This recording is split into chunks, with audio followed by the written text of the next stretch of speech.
الحمد لله نستعينه ونستغفره ونعوذ بالله من وشرور أنفسنا ومن سيئات أعمالنا من يهده الله فلا مضل له ومن يضلل فلا هادي له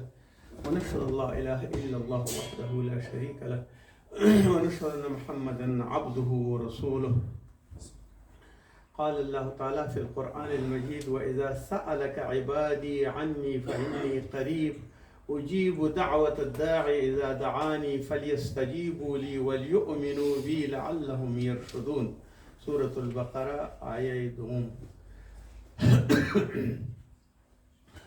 قال رسول صلى الله عليه وسلم: الدعاء مخ العبادات. وقال رسول صلى الله عليه وسلم: الدعاء مخ العبادات والدعاء هو العبادة. أما بعد، د اسلام او د کلمې ورونو، الله جل جلاله ورځ په قیامت عمل نامه په خلاص باندې درکا. نن د مانزه د لمونځ تعریف، معنا او د لمونځ حقیقت څیړو او په هغې باندې خبرې کوو. د مونځ معنا او د مونځ څیړل الله جل جلاله په قرآن عظیم الشان کې د مونځ امر کړی دی، او رسول صلی الله علیه وسلم د پنځ بناو کې په دویم اصول د لمانځه دي، او عماد الدین ورته ویل، ستنه د دین ورته ویلې چې بې د دینه نشي دین اقامه کېدلی. او د لمونځ تعریف علما داسې کوي چې لمونځ د عربي لفظ دی، او دا صلات په معنا د عربي او عبراني ژبه دواړو کې، عربي او عبراني ژبه دواړو کې د معنی د دعا ده، یعنی دعا کول. نو په دې اساس باندې د لمونځ لفظي حقیقت د خدای څخه درخواست او التجا کول دي، د الله څخه غوښتنه کول ده. او د لمانځه معنوي حقیقت هم دغه شی دی، یعنی معنا هم دغسې ده. محمد علیه الصلاة والسلام هم وښودل چې په هغو آدابو باندې یو شی دا هم د لمانځه د آدابو ځینې دي چې یو مسلمان ټول هغه شیان مراعات کړي چې په شریعت کې منع شوي دي، او په شریعت کې ورته امتیاز ورکول شوی دی، باید هغه په هماغه ترتیب باندې باید اجرا شي. الله جل جلاله فرمایي: وإذا سألك عبادي عني، که چېرته زمانه بندگان زمانه عني سوال وکړي، سوال رانه وکړي، یا راته عذر زاري وکړي، او یا راته دعا وکړي، او یا راته لمونځ وکړي، فإني قریب، زه دوی سره نږدې یم. بعضې خلکو به ویل رسول الله صلی الله علیه وسلم ته، بعضې خلکو ویل چې دا خدای که نږدې وي چې ورته ورو خبره وکړو، او که خدای لرې وي چې ورته چغې وکړو. نو الله جل جلاله وایي چې فإني قریب، زه د ټولو نه قریب او تاسو سره نږدې یم، ستا په مخ کې یم، ستا په زړه کې یم، ستا په مغز کې یم. اجیب دعوت الداعی، دعا وکړه، اجیب دعوت الداعی، زه ستا دعوت قبلوم، زه ستا دعا قبلوم، زه ستا مونځ قبلوم، زه ستا هر صلات قبلوم. او دعوت الداعی کم یو چې داعی دی او دعا کوونکی دی، د هغې دعا زه قبلوم. اجیبو، الله په حقیقت سره وایي، په دې لغت سره اجیبو، زه استجاب کوم او زه یې منم. اذا دعاني، خو که ما وغواړي څوک، اذا دعاني، کله چې ما وغواړي. ځینې خلک د مونځ د الله نه غواړي، مونځ د الله نه کوي، دعا نه کوي. نو دلته الله وایي اذا دعاني، هغه خلک چې ما غواړي نو زه به ورسره څوک، فلیستجیبوا لي، هر څه چې وغواړي فلیستجیبوا لي، پس زه به هغه قبلوم. خو چې دی رانه وغواړي په هماغه صورت باندې کوم یو چې ما ورته شرایط ایښي دي، فلیستجیبوا لي، زما نه وغواړي. خو دې شرط دا دی ولیؤمنوا بي، چې په ما باندې ایمان راوړي. کله چې په ما باندې ایمان راوړ، بیا زما نه یو شی اوښته او بیا راته دعوت راکړه او دعا یې راته وکړه، نو زه به بیا لعلهم یرشدون، دوی به هغه سمې لارې ته بیا برابر کړم، کومه یوه چې د ښو خلکو د هغه پیغمبرانو لار ده، د مرشدینو لار ده، د ائمو لار ده، د امامانو لار ده، د عالمانو لار ده، زه به بیا هغې ته رشد کړم. هره لاره بېله، یو سړي ته به داسې یو لاره ښه ښکاره شوې وي چې رذالت پکې وي، تکلیف پکې وي، زحمت پکې وي، جرمونه پکې وي، جنایات پکې وي، قسمه قسم نور نخرې پکې وي. هغه امر هغه رشد چې شي کې کړی دی په غلطه لاره کې کړی دی، او کوم یو چې مسلمان دی رشد چې اهدنا الصراط المستقیم، مستقیمه لار باندې به ځي او د الله سره به ځي، ځکه د الله لار دوه قاطع نقطې لري، یوه تستانه نقطه شروع شوې ده او یو د الله پورې ده، دغه منځ کې واټن وهل دې ته ټول دغه د رشد او د صراط المستقیم رشد دی. سوره بقره آیه 186 الله جل جلاله فرمایي د مانځه په وخت کې یا ایها الذین آمنوا ارکعوا، حکم کوي تاسو ته یا ایها الذین ای کسانو چې ایمان آمنوا ارکعوا. ځینې خلک وایي مونږ څه پکار دی، الله درته امر کوي آمنوا ارکعوا زما دپاره رکوع وکړه، و درته وایي چې وسجدوا زما دپاره سجده وکړه، واعبدوا ما ته عبادت وکړه، یعنی ټول هر څه دی باید زما دپاره وي. واعبدوا ربکم، خپل رب چا چې پیدا کړی او چا چې تربیه کړی او چا چې غټ کړی او چا چې درته دا صحت درکړی دی او ژوند یې درکړی، د هغې عبادت وکړه. وفعلوا، او پرته له دې نه چې دا رکوع وکړې، سجدو وکړې، سجده وکړې، عبادت وکړې، وفعلوا فعل وکړه، کار وکړه، الخیر د خیر لعلکم تفلحون، بیا به تاسو کامیاب شئ. سورة الحج د دې په لحاظ باندې چې درته وایي چې ته رکوع، یو سړی وایي زه مونځ نه کوم، زما قبول دی مونځ، زه مسلمان یم خو مونځ نه کوم، هغه درته وایي چې ته خو یوازې مونځ نه ورکعو، درته حکم کو چې ایمان راوړه، رکوع وکړه، سجده وکړه، عبادت وکړه رب خپل ته، او هغه کارونه وکړه ففعلوا چې څه شی د خیر کار وي په دنیا کې هغه ټول اجرا کړه او هغه ټول وکړه. د هغې دپاره د دې لپاره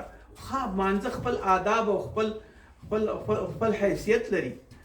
علما د معنا د مانځه دعا کړې ده، او د دې لفظي معنا،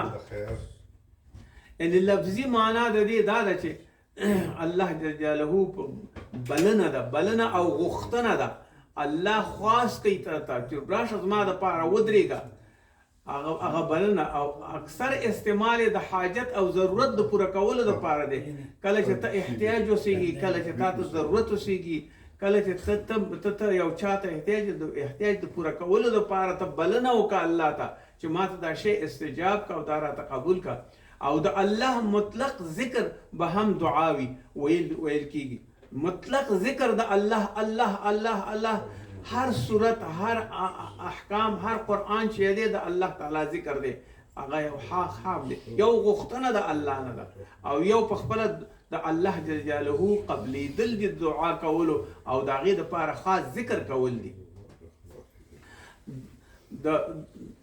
دا آیتونه او ادعوني استجب لكم، الله جل جلاله ادعوني استجب لكم، ما وغواړه چې زه دې استجابت وکړم. که ته ما نه غواړې او د بل په لاره باندې روانې،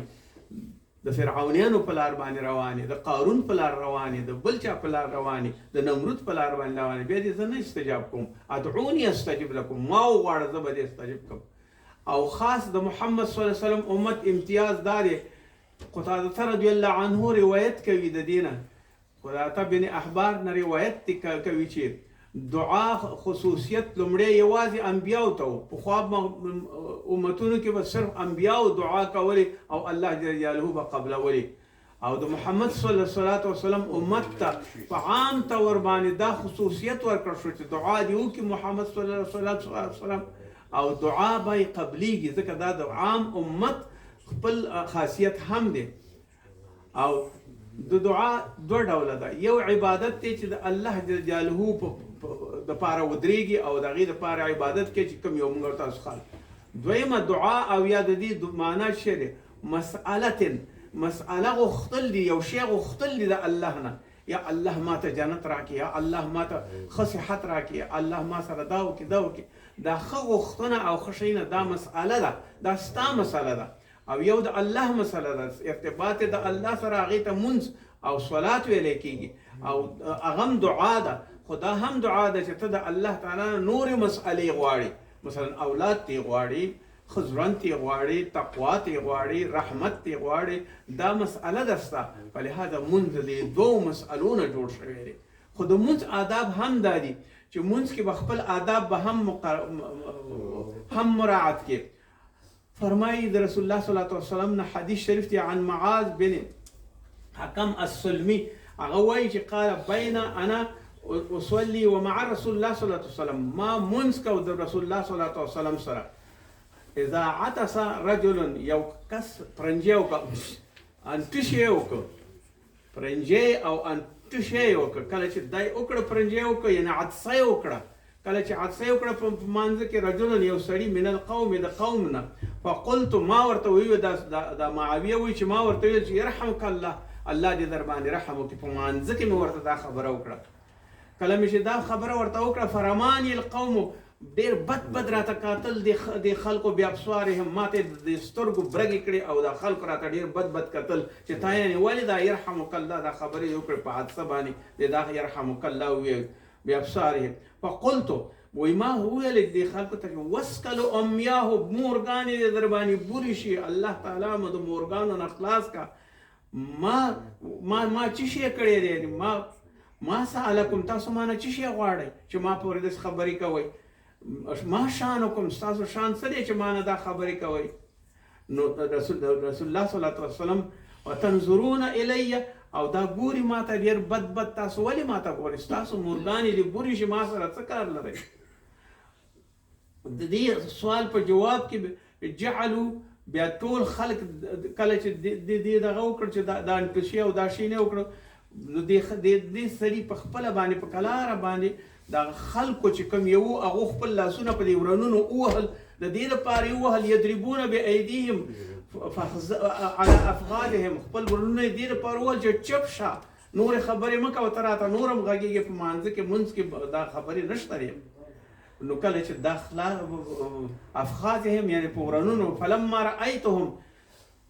یصمتوني پس زه پوه شوم چې دا ماته وایي چې چپ شه نو زه بیا وایي چپ شوم لکنې بیا وروسته د دې نه سکت وروسته د دې نه چې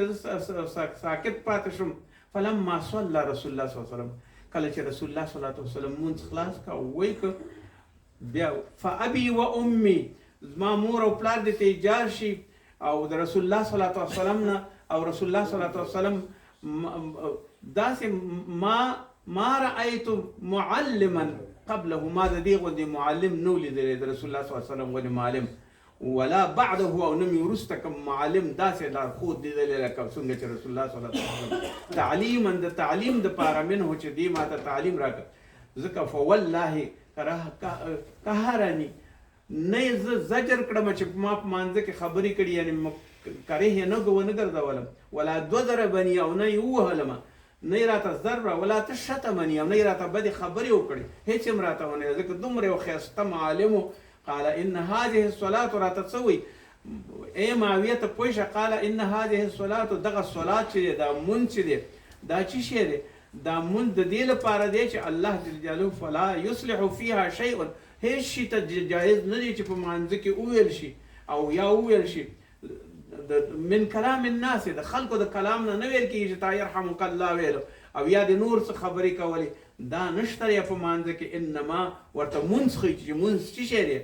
منذ هو التسبيح والتكبير التسبيح ویل دي تکبیر کول دي قراءة القرآن او قراءت د قرآن دي خود رسول الله صلی الله علیه وسلم دا رویه او دا شی داسې دي دا آداب د مسجد معنا د جماعت او د مانځه ده چې باید دا شی نه ټول ونه شي ویلی شي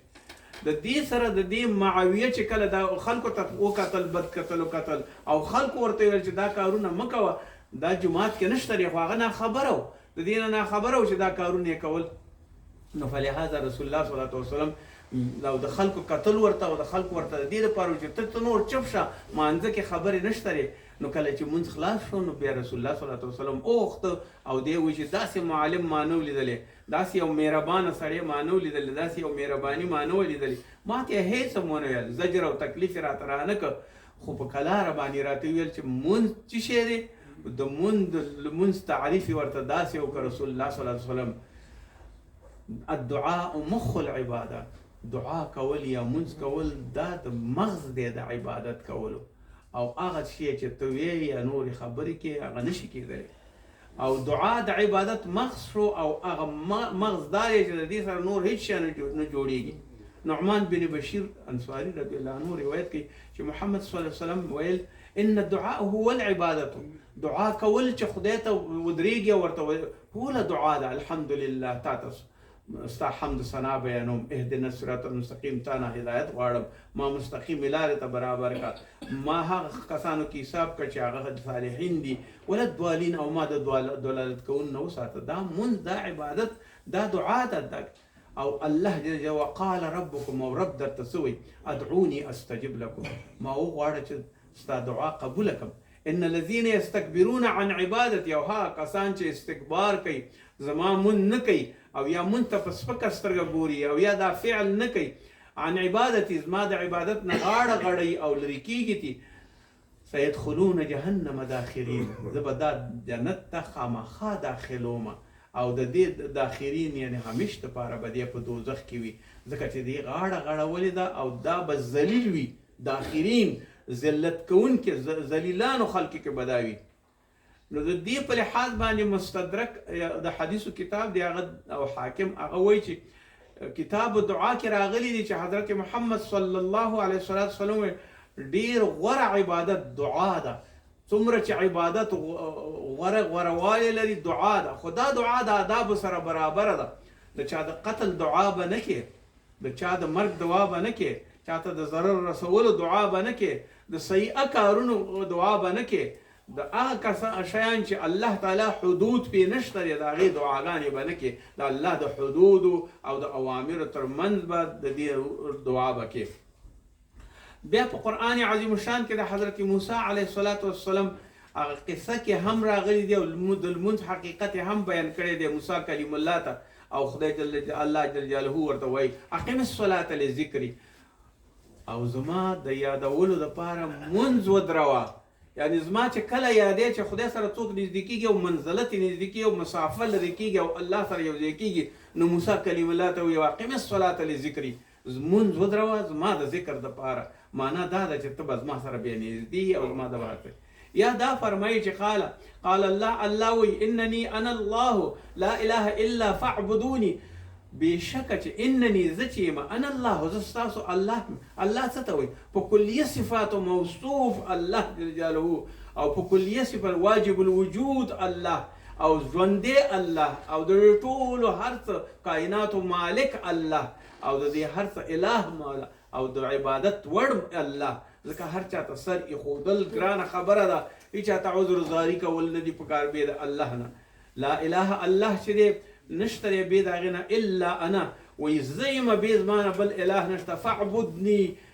ما ته عبادت وکړه امر درته کوي فاعبدني زه افسوس په دې کوم چې بعضې خلک ځان ته ډېر زیات غټ خلک وایي خو د مانځه نه کله ترک کول کوي او د دعا نه لرې کول کوي او په خپل یو څو روپو باندې یا په یو څو خزانو باندې یا په خپلې کرسۍ او چوکۍ باندې او یا په خپل موقف باندې دومره نازېږي چې زه پلانې سړی یم د الله نه لرې والی کوي خو الله ورته فاعبدني که هر څوک یو دنیا کې هر څومره غټ قدرتمنې او د هر واک خاوند دی او د هر ټولې نړۍ پادشاه او د ټولې نړۍ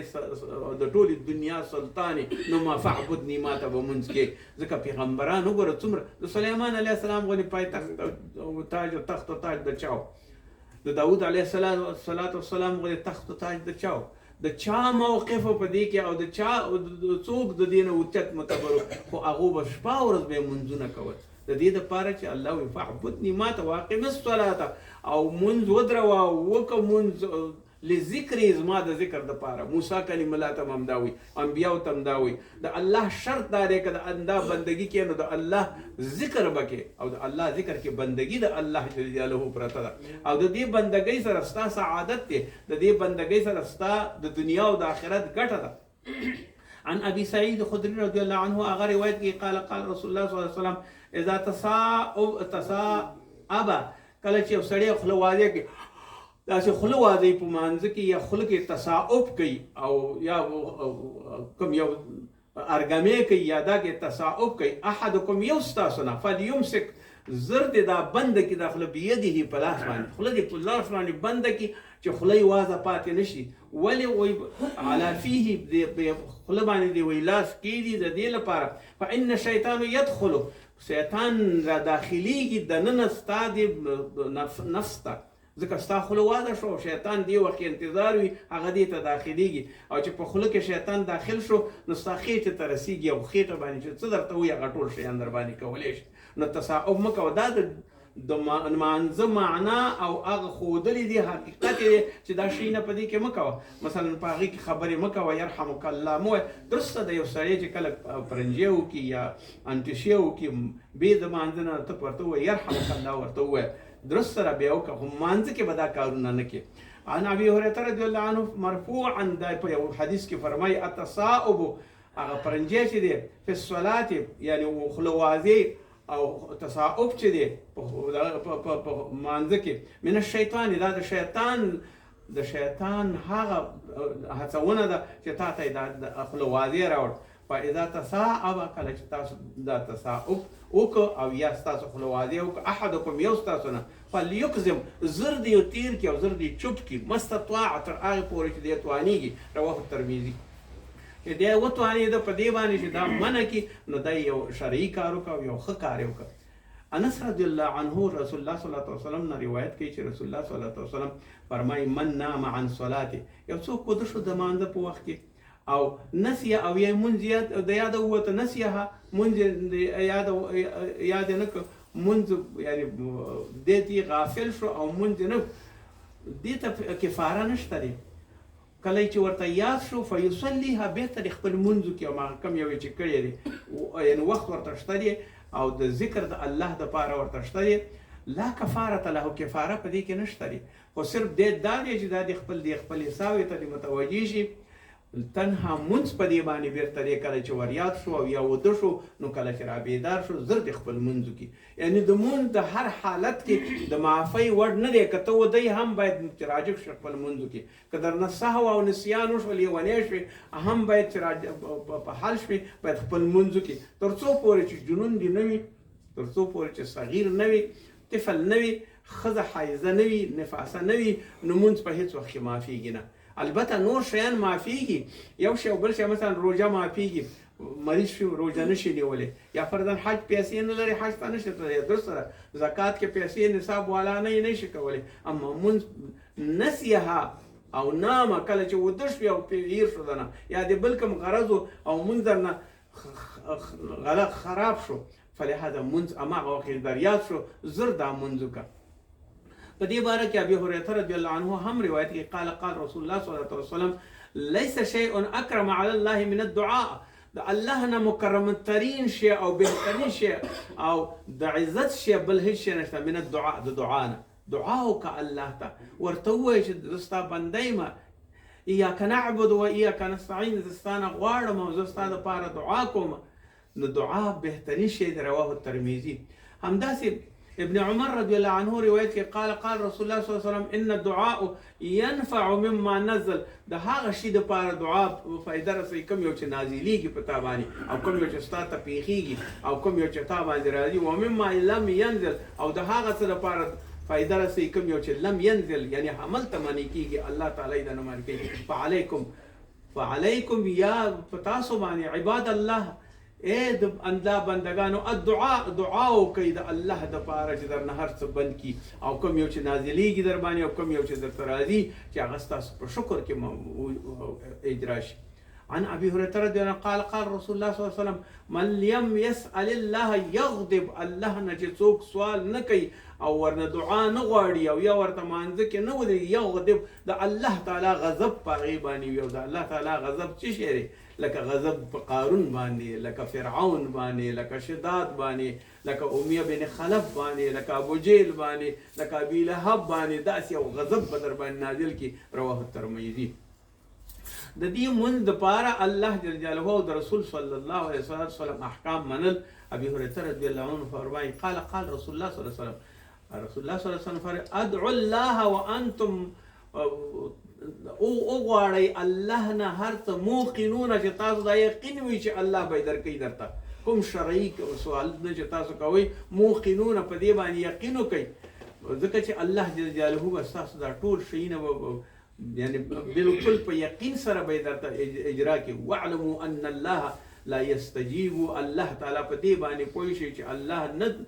استجاب کوي دعا د هغه چا دعا من قلبه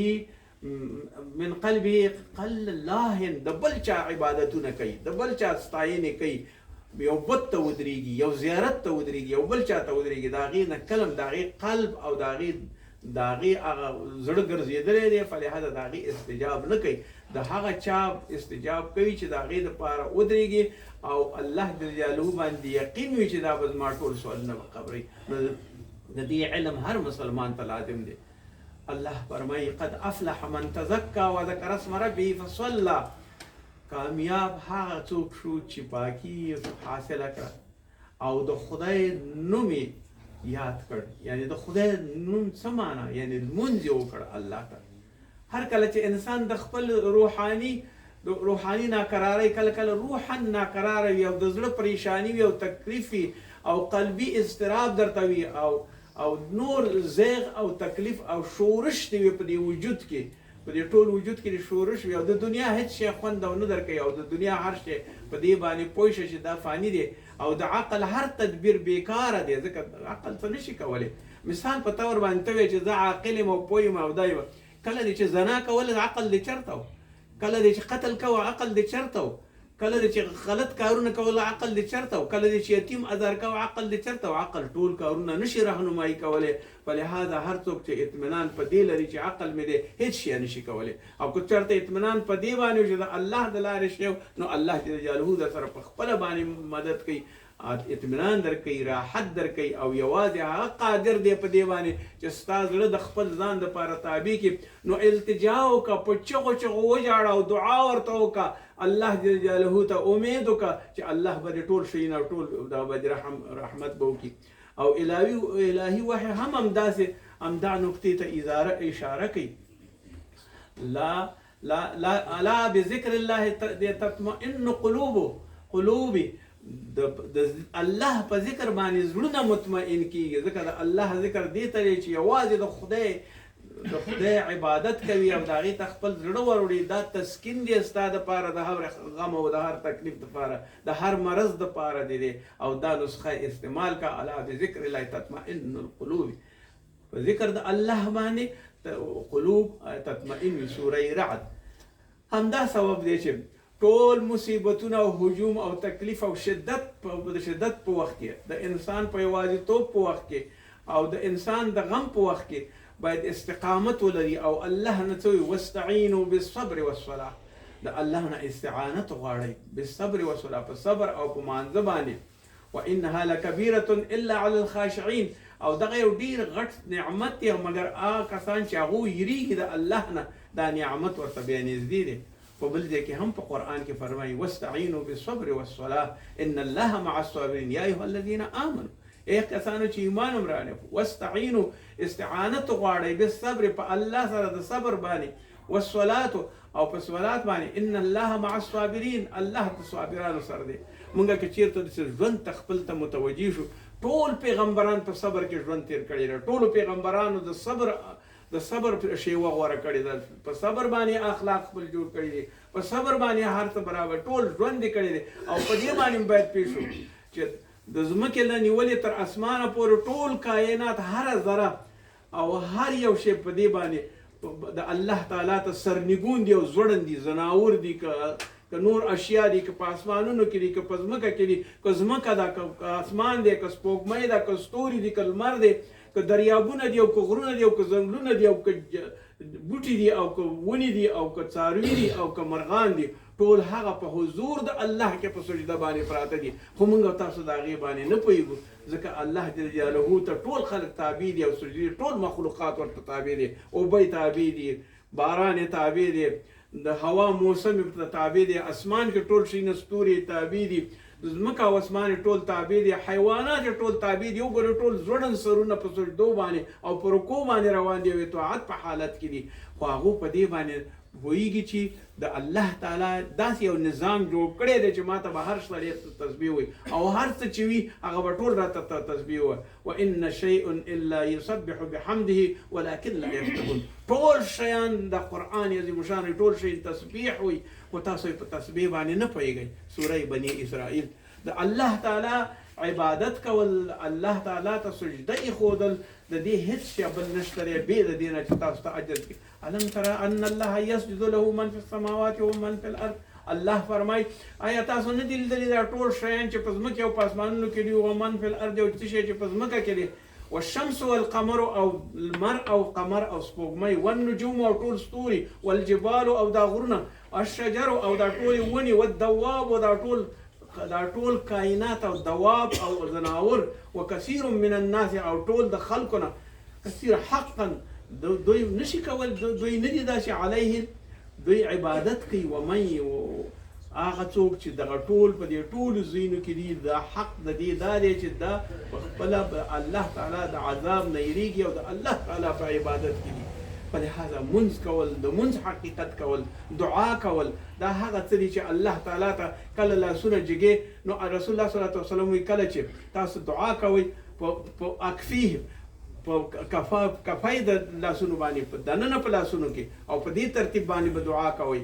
نه دا چې په دې ترتیب باندې او نه په دې باندې چې تاسو دلته وی او داسې لاسونه چپه دي او بیا سبحان الله نه داسې به کوئ دعا داسې به وسیږئ او تر څو پورې چې الله تعالی ستاسو ټول سوالونه قبول کړي رسول الله صلی الله علیه وسلم فرمایي لاسونو باندې دعا کوئ خو لاسونه مخامخ اسمان ته او ستاسو مخ ته وي دا بهتره خبره ده الله تعالی دې موږ تاسو ته توفیق راکړي چې د الله تعالی د منځ معنا او حقیقت وپېژنو او ورته د هغې تسبیحات ویو ربنا آتنا فی الدنیا حسنه وفي الآخرة حسنه وقنا عذاب النار وصلی الله تعالی خیر خلقه